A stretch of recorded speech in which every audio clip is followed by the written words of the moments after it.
Kalau kita mengenal diri kita, maka kita akan mengenal Tuhan sejati yang beristana di dalam hati kita yang paling suci. Seorang spiritual akan memiliki kepekaan dari mendeteksi suatu aura negatif yang ada di benda atau cincin, bahkan dalam benda sakral pun kalau diizinkan menyentuh, kita bisa rasakan kayak di cincin, keris,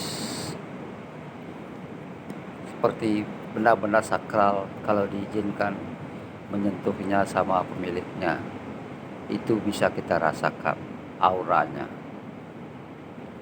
Bahkan aura negatif yang ada pada diri manusia pun kita bisa rasakan mengalirnya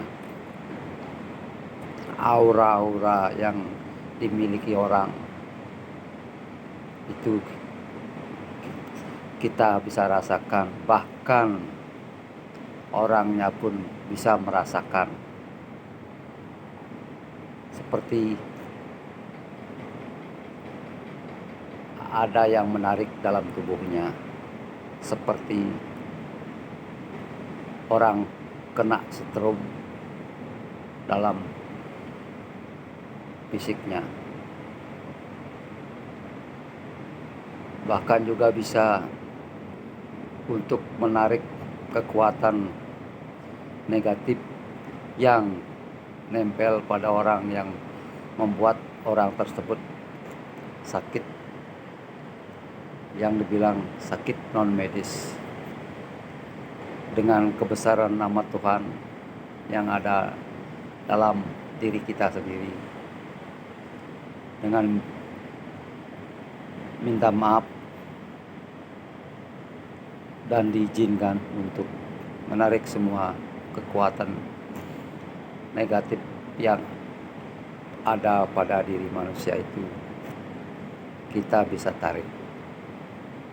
Begitu juga yang sakit yang kita bantu untuk menarik kekuatan aura negatifnya itu,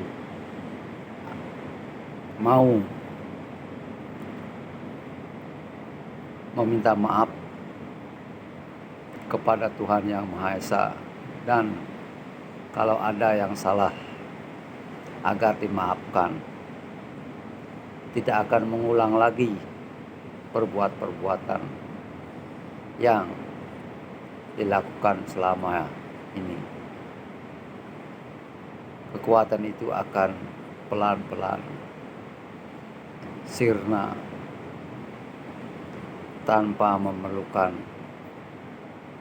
bantuan obat apapun, hanya cukup dengan pikiran dan memohon kepada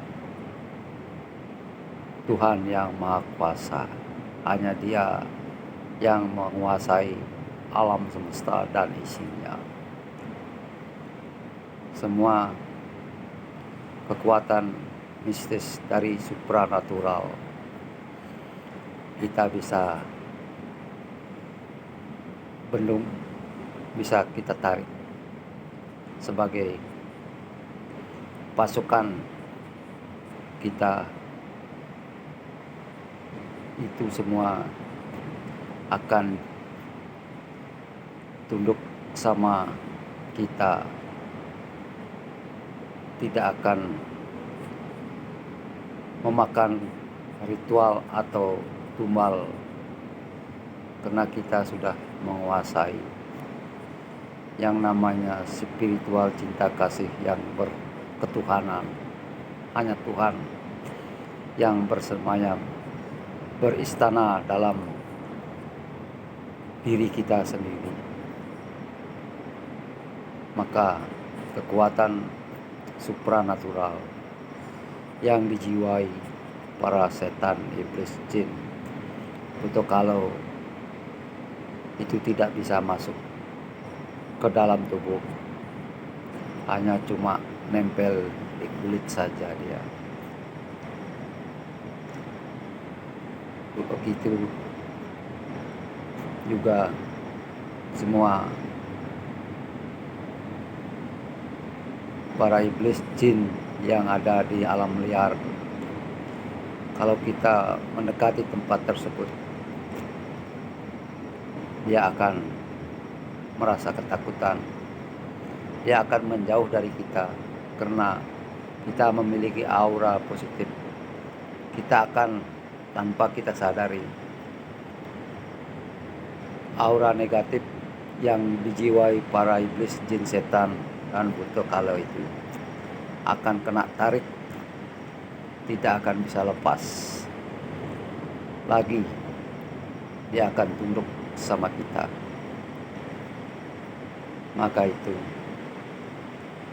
kekuatan yang paling bisa ditonjolkan sama orang di alam nyata, seperti kekebalan,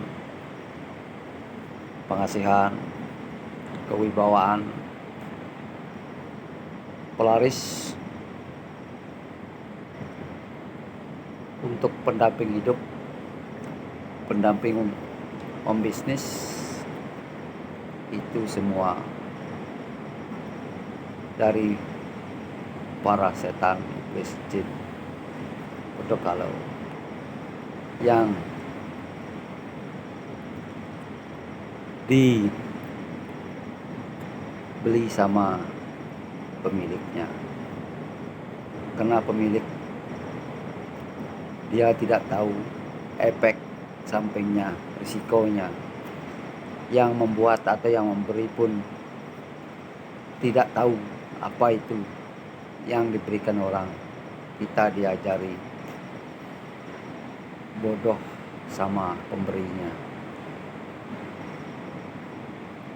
Memang kekuatan supranatural yang dijiwa setan, iblis, jin itu dahsyat untuk di alam nyata, mengalahi Tuhan di alam nyata, tetapi tidak akan bisa merubah takdir kita, takdir kematian dan takdir alam. Kita harus jalani. Tidak ada yang bisa merubah takdir alam, sehebat apapun, sesakti apapun. Ya, sesakti apapun, sehebat apapun, tokoh yang sudah kita tahu, toh juga dia mati. Rahwana aja sehebat hampir mampu mengalahkan Tuhan, toh juga mati, kalah, tidak akan bisa menjadi Tuhan, menggantikan Tuhan sejati, tidak akan bisa, tetap akan tumbang. Tapi kelemahan itu semua sudah diperhitungkan sama Tuhan juga. Tuhan itu tidak pelit, kasih penyayang. Setelah dia mendapatkan ilmu-ilmu kanuragan atau supranatural, manusia akan berambisi, rasa angkuh paling kuat. Dia akan sombong, tidak ada menganggap dirinya yang mengalahkan dirinya. Pokoknya menganggap dirinya terhebat, tidak terkalahkan. Itu mustahil, bohong semua. Apapun kekuatan ilmu supranatural, tetap ada kelemahan, tetap ada lawannya. Mari kita sadar kepada diri kita sendiri, untuk mendekatkan diri kepada Tuhan yang Maha Esa. Bekal nanti setelah kita lepas dari raga kita yang membusuk, lebih ringan, roh kita menuju menyatu kembali sama Tuhan yang Maha Kuasa.